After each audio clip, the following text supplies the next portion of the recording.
Let's jump into the conversation as we learn how Dr. Kavya Sharman is getting shit done in both the biotech space and with Techbio. Get Shit Done in a Flash, a mini-series presented by the GST Factor podcast. Hear from incredible leaders, entrepreneurs, investors, trailblazers, individuals that are influencing and changing the conversations in episodes that are no longer than 7 minutes long. Let's continue to step into our extraordinary and get shit done in a flash. The most true definition of biotech is taking something that came out of biology, a living organism, modifying it with some technology, and then reintroducing it back into the body for health, treating diseases. You've also got med devices, diagnostics, which can expand into basically all fields and opportunities and technologies that end up affecting human beings everywhere. I would say it's the one field that touches every single person in some way, shape, or form.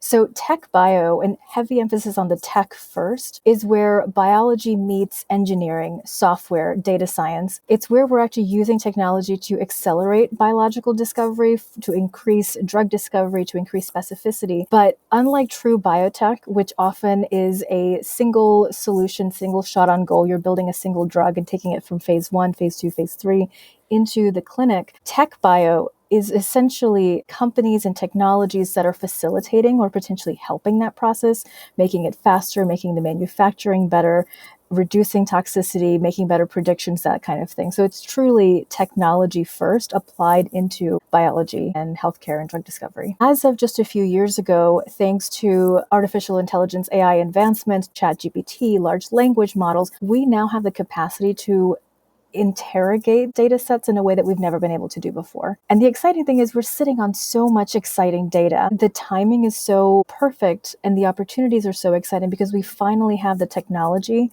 that matches the level of data and sophistication that we have. Human beings are really good at thinking one-dimensionally, maybe 2, 3 on a good day, 4 on a great. Even if you try to say, like, how much is a trillion? It is so difficult for us to actually compute that in our minds. With artificial intelligence and machine learning, is a computer can think in hundreds of thousands of dimensions and see connections that we would not have seen. And I think that opportunity, that specificity, and that way of connecting different data sets in a way that no human, or at least maybe a very rare human, could do is really exciting right now. And to me, that is the opportunity, is seeing some of these connections, seeing that, what are some interesting biological factors that we might have missed in a disease like Parkinson's or Alzheimer's? Instead of what we've done historically, which is we found an interesting target. We were going to solve something in Parkinson's. We're going to build a drug for that. We're going to test it. And to be clear, that is still happening. It's still important. But if there's a way we can narrow that search space from 100,000 molecules or potentials, but 70,000 of these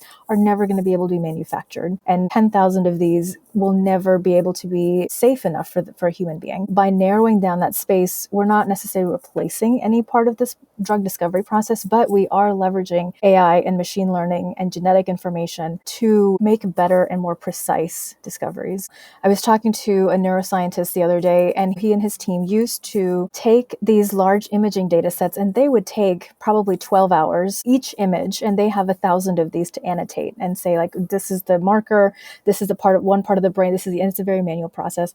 They're now using AI, and it takes them 10 seconds per image. That amount of efficiency, and it's just one example. They are eliminating a lot of the negative space. I'm a big believer in the center of the Venn diagram. And if I could indulge you in a short story, a few years ago, they did a study, a large analysis on where Nobel Prizes come from. And predominantly, they were coming out of the UK. And they did this big study, looked at all of the different variables to see, okay, what is so exciting there? And they narrowed it down to one thing: tea time.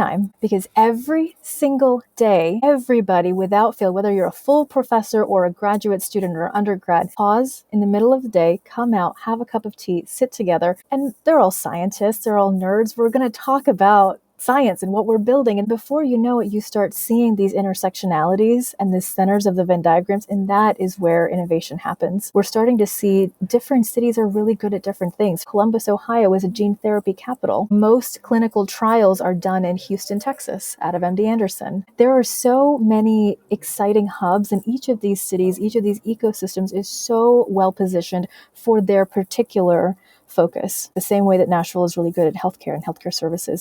why don't we all just come together and talk about the future? Where are we going next? What is that next frontier? It's your own tea time. It is my own tea time. Put our investor hat on for a minute. What are some of those myths that you can bust for us today around early stage investing and wanting to bring along more investors into this exciting space? Myth number one, you need a PhD. You do not need a PhD to be successful in this space. There's this myth that you have to be a crazy, excited person to be in the investment space. That is not the case. And the other thing, if you are a good human and you are interested in helping and being a listening ear to some of these companies, you are well positioned for investing in this space, or even just not even investing your dollars, but investing your time. Because so much of building a company is not just building a really strong product, but integrating with different systems, keeping your company happy.